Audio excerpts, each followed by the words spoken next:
Regarde comment tu pètes ton crâne. Hein. On est de retour en 2020. Les amis, bonjour à tous. Comment vous allez? Les amis, mon cher ami Guillaume, qui nous réalise de superbes vidéos, n'est pas disponible aujourd'hui. Et je me suis dit, mais miséricorde, tu vois. Ce serait quand même dommage de pas filmer, parce qu'aujourd'hui, c'est un jour spécial, mes amis. On est à 7 jours des championnats du monde, les amis. Et je tiens quand même à vous faire une petite vidéo pour vous expliquer un petit peu comment ça se passe. Et puis surtout, voilà, c'est le dernier gros SBD de ma prépa. Donc je me suis dit, on va s'allumer la caméra. Et puis, je vais vous faire un petit vlog tranquillou pour vous montrer un petit peu ma journée du samedi, qui est une journée un petit peu spéciale où vraiment je me pose. Je ne pense qu'à une chose, c'est m'entraîner. Et en fait, j'essaye de répéter les conditions d'une compétition. Donc voilà les amis, l'idée de la vidéo, c'est de vous montrer un petit peu ma petite routine juste avant de m'entraîner, de faire ce fameux SBD. Et puis cet après-midi, de vous montrer mon niveau, où est-ce que j'en suis avec cette déchirure au pec. Je vais rebencher normalement 215 kg et ça me fait plaisir. Et puis aussi, voilà, vous parler un petit peu de comment je me suis préparé, comment s'est passée cette prépa. Voilà, vous faire un petit dernier débrief avant de passer à ces championnats du monde. Voilà, franchement j'ai hâte, ça va être une belle compétition. Et puis il n'y a plus qu'à les amis. Allez, c'est parti.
Est-ce qu'on me voit? On me voit, on me voit plus.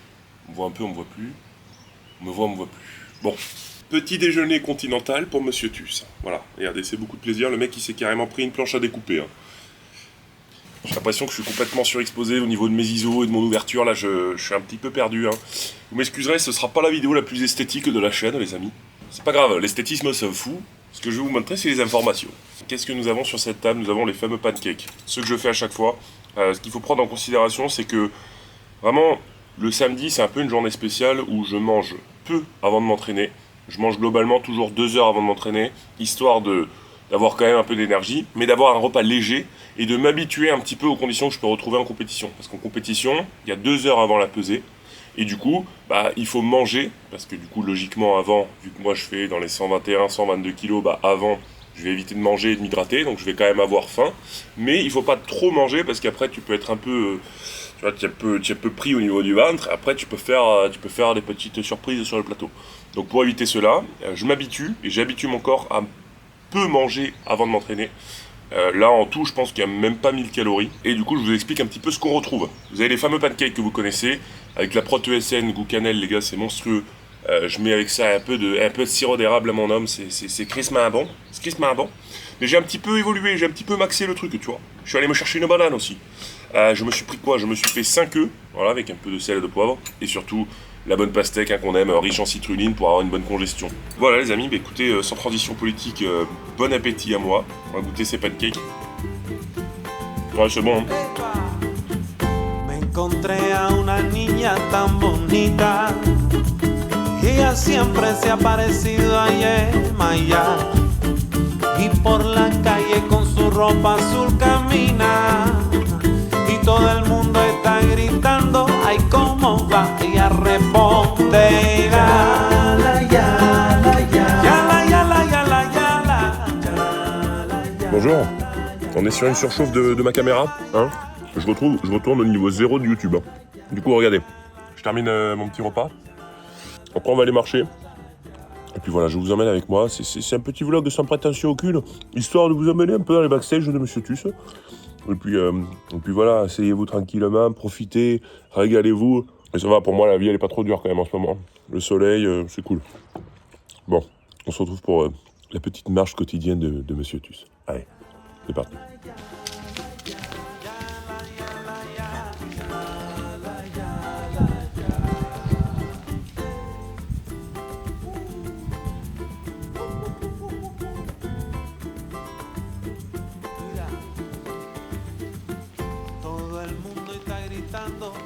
Excusez-moi, mais la prestation vidéoludique que je propose est assez exceptionnelle.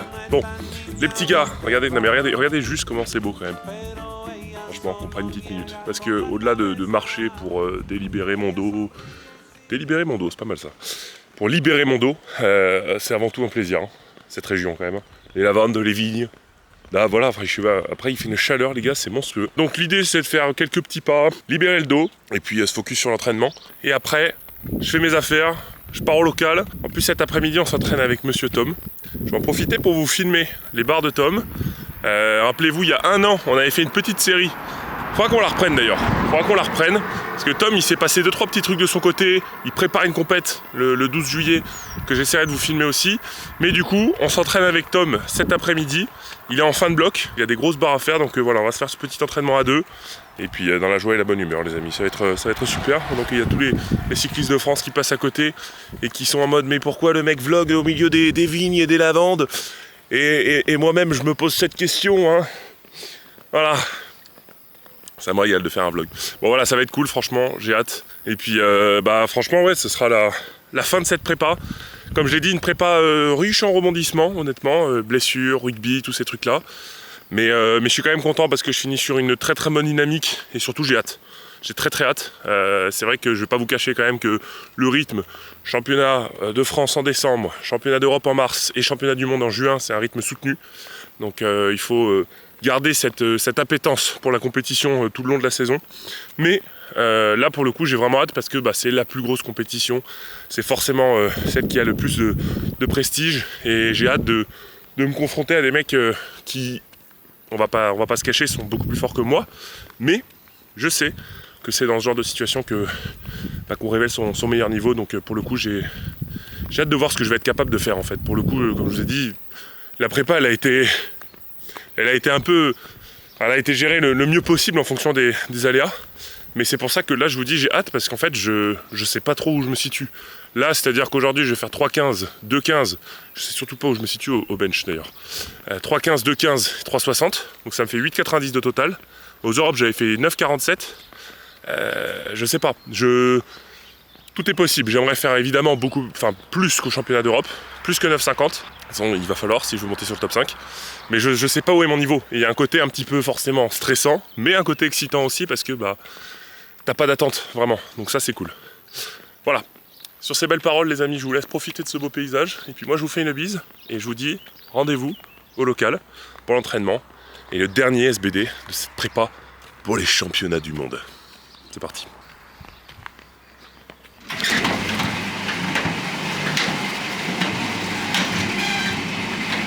Bon les gars, on est au local, j'ai mis le t-shirt France, voilà. Petite émotion particulière quand même aujourd'hui pour le mettre. J'ai hâte, donc comme je vous ai dit, 3,15, 2,15, 3,60 aujourd'hui. Les ambitions sont élevées, il faut vraiment que je me mette en confiance et que après on déroule pour les championnats du monde. Je change pas une équipe qui gagne, voilà, celui-là je vous le présente plus. Si vous voulez soutenir les amis, Claude Brutus, chez ESN. Merci, en ce moment on fait des ventes de fous. Et grâce à ça je vais devenir multimillionnaire. Tom, t'en veux dans la cuve ou pas? Tu t'en mets dans la cuve, toi? Moi, je m'en mets dans la cuve. Mais une belle cuve. Hein. Okay. Allez, vas-y. Tu me la mets? Dans la cuve? Allez. On fait ça?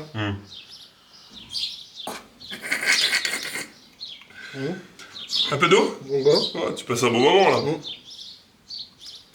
Ah putain, on n'est pas si mauvais que ça. Hein. Voilà. Voilà ce que ça donne, 2 idiots qui vont s'entraîner. Donc c'est parti les amis, je suis en tenue, on est en tenue, on s'échauffe et on passe directement au squat. Yeah, legend status, ask ask about the name. I've been putting in work, collecting, fuck the fame. Up in the stat while they watching the 10 in the game. Either you in it or just a critic, man, we ain't the same. I'm focused on making this history. Into my top 5, list is listing me. I never got an L on pass, this ain't no breeze. I had to make the work outlast. The bill of steam is different degrees. And know I do this here with the ease. It never been easy. Slim, just keep one up the sleeve. I saw a few that had the passion, succumb to the greed. But I keep forward here, the goal is near this song. It's more for ears that know what's still to come. I walked inside to find no weapon form. Then looked inside the eye, withstood the storm. But I know temptation waits for years and all. It's a lot of money on the line for this. En fait, ça, c'est une méthode japonaise pour aller chercher Le salut. le salut universel. C'est une salutation au soleil par un décollement sacro-iliaque. Bon, 2,70, on va fumer ça, les gars. Il y a des barres paliers, tu vois, pour juger où est-ce que t'en es. Est-ce que t'es bien, est-ce que t'es pas bien. Moi, ça va être 2,70. Tom, ça va être 2,25. On va les satelliser tous les deux. Et après...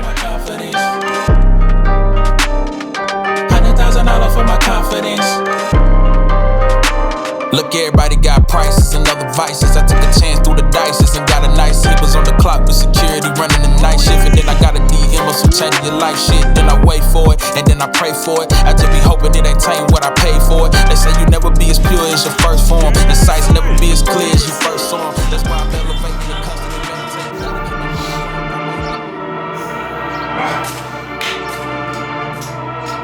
Allez, on se met dedans. Allez, Antoine.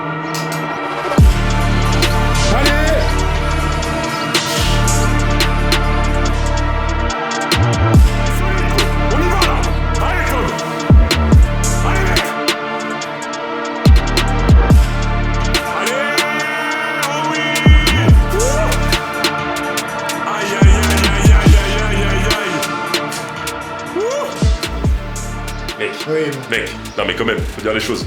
Parce que quand tu fais un max, quand tu fais une barre que t'as jamais faite... Oui, t'as toujours un peu cette Mais non mais mec, appréhension. psychologiquement tu passes une barrière, tu vois. La 2,55, je trouve qu'elle était pareille. Je pense que 2,55 tu l'avais, mais... Moi, pour moi, la 2,52 là, tu te mets en confiance. Et la compète, donc du coup le 12 juillet, je pense qu'un petit 2,55, 60. Alors, dans l'idéal, 2,60. Dans l'idéal. Et je me contenterai de 2,57,5. Ok, Mais ça, moi, je pense que ça le fait. je suis d'accord. Oui. En plus, on va se mettre dedans, on va bien dormir. Puis ça cogite un peu, c'est bien parce que j'étais pas du tout un mec stressé, ou pas forcément stressé, mais un peu ce petit peps là que j'avais pas parce que je m'en foutais un peu, mais là, je me mets dedans. Déjà, ça fait un mois et je suis content. Ah, c'est bien. Allez, merci. Félicitations. Allez, c'est à toi hein, de faire le boulot. Mec, là on fait tous les deux le boulot, et tu vois, il y a quand même un truc qui est génial quand même, c'est que s'entourer dans une atmosphère de personnes qui veulent progresser, c'est le meilleur moyen, pardon, de progresser tous ensemble. Donc là, avec Tom, on se pousse vers le haut, et ça c'est génial. Back off du coup, moi je dois faire... Je pense que je vais faire 2,70 ou 2,75 x 3, je vais voir. Et après, on passe au bench. Bon allez, back off, et benchos. Go.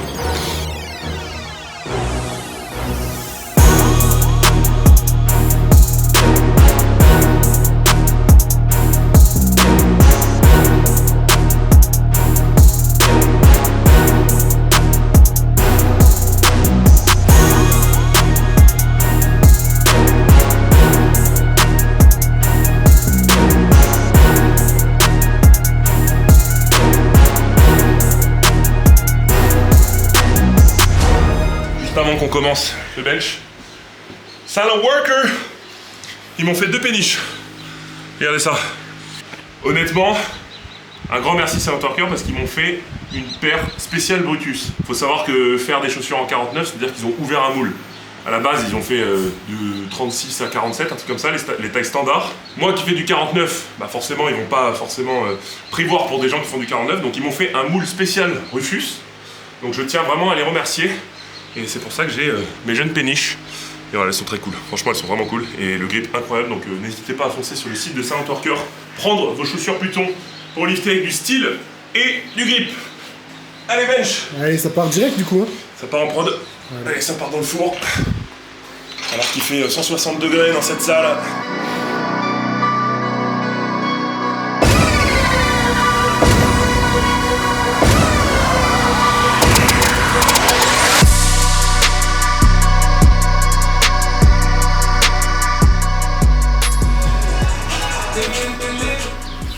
Bonjour, c'est pour RMC Découverte. Donc je suis Julien de la Cantoche. Ouais. Et voilà, je veux quelques questions. Bah écoutez... Est-ce que vous êtes content de ce qui se passe? C'est moi qui vous pose les questions, c'est vous? C'est moi. C'est vous. Non, c'est vous qui me posez des... Non, vous me répondez sans que je pose la question. Et après, je pose la question de ce que vous m'avez répondu. Ok. Bah écoutez, Julien de la Cantoche, je trouve que les raviolis, bon... Je préfère ricotta épinard, perso. Ok, et donc moi je vous pose la question, est-ce que vous préférez les raviolis ou l'autre? Ah, c'est pas facile ce que vous me demandez, monsieur de la Cantoche. Je vais dire l'autre. Qu'est-ce que vous avez retenu de votre investissement en crypto-monnaie? 200 €. Et combien vous avez investi? Ça, c'est des questions qui se posent pas.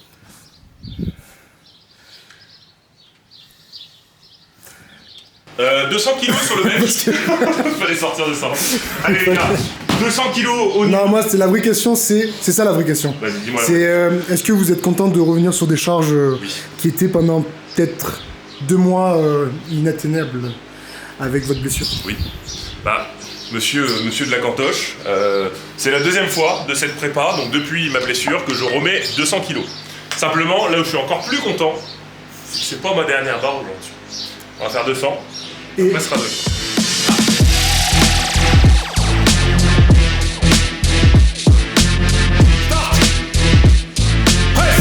Oui.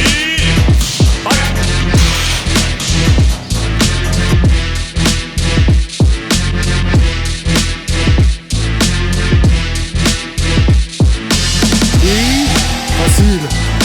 Ah, c'est facile, hein. Ah, c'est facile. Content? Ouais. En fait, la charge, c'est une chose. Vu que c'est des charges que j'ai déjà faites, c'est pas ça qui me fait peur. Ce qui me fait peur, forcément, et ça, je pense que j'aurai toujours cette appréhension, c'est que j'ai l'impression que mon pec peut se déchirer tout le temps. Alors que pas du tout, parce que là, maintenant, je l'ai reconstruit, et je pense que d'ailleurs, je l'ai encore mieux reconstruit, il est encore plus fort qu'avant. Mais forcément, il faut que je me remette en confiance. Et là, on est sur des charges où je me dis, putain, ça fait longtemps que mon corps a pas vécu ce stress-là. Comment je vais réagir? Et en fait, bah, je suis super bien, donc ça me fait trop plaisir. Et c'est cool aussi de regagner confiance en son corps. Parce qu'une blessure, ça te... Tu vois, je pense que tu peux être d'accord avec moi quand t'as eu ta hernie. Tu mets une charge, tu descends, tu te dis, ah putain, ça se trouve, ça va me faire mal, ça se trouve, Ça je va vais... péter d'un coup. Ouais, tu J'ai vois. l'impression que c'est un élastique qui est tendu tout le temps en max. C'est un élastique. Alors que non, t'as fait ce qu'il fallait, ton corps il s'adapte, ton corps il se guérit et il devient plus fort. Ah, je suis content, franchement, je suis vraiment content. Eh bien, bravo. C'est le moment, moi. C'est le moment, c'est maintenant. Allez, allez. Presse, allez.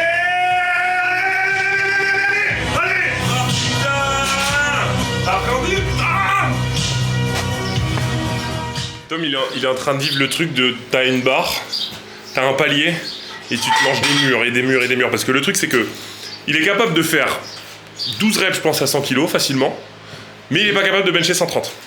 Et ça, c'est un truc qu'il faut comprendre, c'est que tu peux avoir la force pour, mais t'as pas forcément encore la technique, ni même l'aisance pour faire un x1 lourd. Et c'est ça qu'il faut qu'on travaille. Mais là, il y a vraiment un palier. Parce que je pense que vraiment la force, tu l'as. Juste que bah là, je pense qu'il y a de l'appréhension, il y a le côté palier, tout ça, et ça va se débloquer. Mais c'est ce genre de moments qui sont hyper chiants, tu vois. Et quand ça va se débloquer, tu vas kiffer. Bon allez, soulevé de terre.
Les amis, on va boucler la vidéo ici. Monsieur Tom, je vous serre la main. Pas mal. Ouais. En vrai, pour un mec qui tient une caméra, ouais, je regarde même plus. Ok. Oh là. Bon. Débrief de cette séance. Moi, je suis très content. Le taf a été fait. J'étais pas honnêtement dans les meilleurs... J'étais un peu fatigué honnêtement, pour être honnête avec vous, j'étais un peu fatigué. Et je suis content d'avoir sorti les barres que j'ai sorties aujourd'hui. Le terre, je suis vraiment bien. Squat, c'était un petit peu dur. Mais je sais maintenant qu'avec une bonne récup, de toute façon je dis ça un petit peu à chaque fois avant que je prépare une compète, bah avec une bonne récup ça va le faire, et puis l'ambiance des mondes. Donc je suis très curieux de voir ce que je vais pouvoir sortir. 2,15, je suis content d'avoir pu le faire au bench. Ça m'a remis en confiance. Donc on va voir maintenant dans 7 jours. Monsieur Tom. Moi pour ma part, j'attendais énormément de cette séance. Je me suis bien reposé cette nuit, j'ai bien dormi, tout ça, mais voilà, c'était pas à la hauteur de mes attentes aujourd'hui, sauf pour le squat, donc petit PR. Le bench. Voilà, c'est une histoire d'amour un peu impossible. Je suis d'accord. Et donc, mais qui va devenir possible. Oui. Ce que je disais à Tom, c'est que ce sport, les gars, ceux qui réussissent, on va dire, c'est ceux qui sont capables d'accumuler le plus de frustration, d'accumuler le plus d'échecs, entre guillemets, de se confronter à une barre. Et le jour où tu débloques ça, t'as une récompense qui est incroyable. Et franchement, c'est un sport, honnêtement, qui est vraiment ingrat, parce que très souvent, tu vas tester tes limites au bout d'un bloc, tu mets beaucoup d'attentes, et comme dans la vie, on peut pas maîtriser ce qui va se passer, donc du coup, forcément, il y a des moments où tu te manges un mur, où tu as préparé tout ton mois, tu t'es conditionné, tu te dis « Ah, je vais faire cette barre, et ça se passe pas comme prévu. Et c'est cool parce que, d'une certaine manière, ça t'apprend cette leçon de se dire que rien ne se passe comme on a envie que ça se passe. On fait tout pour essayer que ça se passe comme prévu. Maintenant, il y a des impondérables, il y a des jours où tu as l'impression que tu as bien dormi, tu as bien récupéré, mais en fait tu te prends des murs. Et ça, faut l'accepter. Et pour moi, ceux qui réussissent dans ce sport, c'est ceux qui sont capables d'accepter qu'il y a des jours, même si tu avais mis toutes les chances de ton côté, ça marchera pas. Par contre, tu y retourneras, et quoi qu'il arrive, c'est celui qui est capable de toujours y retourner, il finit par réussir. Ouais, c'est une bataille perdue, mais c'est pas la guerre. C'est une bataille perdue, mais c'est pas la guerre, exactement. Je suis convaincu que, vraiment c'est un truc que les gars, faites des compétitions, dans n'importe quel sport, ça galvanise énormément. Je suis convaincu que le jour de la compétition, il sera prêt. L'entraînement, c'est une chose, et un truc, je vais dire, c'est entraînement difficile, compétition facile. Et je sais que le jour J, on va lui hurler dessus, et il va exploser tous ses max, et il sera fier de lui. J'espère. Moi je le sais, j'ai confiance. Donc voilà. Avant c'est ton tour. Hein. Et avant c'est mon tour dans 7 jours. J'ai hâte, franchement, ça... On est tous derrière toi. C'est gentil. Plus grosse compétition de ma vie, les gars. Plein de petits cœurs. Plein de petits cœurs dans les commentaires. Un petit... J'ai pas les termes. On est éclaté. Non les gars, franchement j'ai vraiment hâte. C'est un honneur en vrai pour moi de participer à ces championnats du monde, de représenter mon beau drapeau qui est derrière, et ce sera le point final de cette saison internationale. J'espère, je vais me donner tous les moyens possibles pour arriver sur le top 5, pour challenger mes adversaires qui, comme j'ai dit tout à l'heure, objectivement sont plus forts que moi. Maintenant je sais que le jour J je serai prêt, et quoi qu'il arrive je vais prendre le plus de plaisir possible et prouver que toute la prépa que j'ai fait, malgré les hauts, les bas, les blessures, je me suis accroché et je viendrai avec le niveau que j'ai, et je sais que je vais faire des dingueries. Donc j'ai hâte, j'ai très hâte, et je vous dis rendez-vous, la prochaine vidéo sera donc le débrief des championnats du monde, et puis je vous dis rendez-vous pour ça, voilà, dans 7 jours, en Lituanie. Les amis, je vous fais une bise. J'espère que ce petit vlog vous a plu, voilà, c'était un peu ghetto, mais finalement on a réussi à faire des petits trucs. On vous a coupé des petites choses. Et puis voilà, je vous fais des bises, et passez une très belle journée, une très belle soirée. Prenez soin de vous, et n'oubliez pas de rester fort.